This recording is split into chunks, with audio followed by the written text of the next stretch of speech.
പ്രധാനമന്ത്രി നരേന്ദ്രമോദി ഇന്ന് വയനാട്ടിലെ ദുരന്തഭൂമി സന്ദർശിക്കും. ഉച്ചയ്ക്ക് 11 മണിക്ക് കണ്ണൂർ വിമാനത്താവളത്തിൽ ഇറങ്ങുന്ന മോദി ഹെലികോപ്റ്റർ മാർഗം വയനാട്ടിലേക്ക് തിരിക്കും.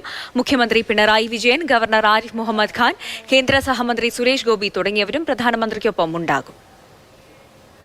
ദുരന്തത്തിന്റെ ആഴവും പരപ്പും നേരിട്ട് കണ്ടും കേട്ടുമറിയാൻ പ്രധാനമന്ത്രി വയനാട്ടിലെത്തുന്നു. രാവിലെ 11-ന് കണ്ണൂർ അന്താരാഷ്ട്ര വിമാനത്താവളത്തിൽ പ്രധാനമന്ത്രി വിമാനമിറങ്ങും.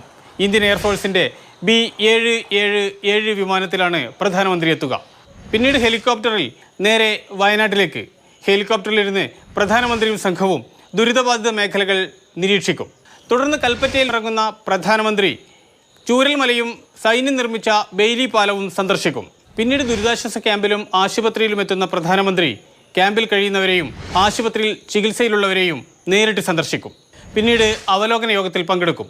അതിനുശേഷം 3 മണിയോടുകൂടി കണ്ണൂരിലേക്ക് തിരിക്കും.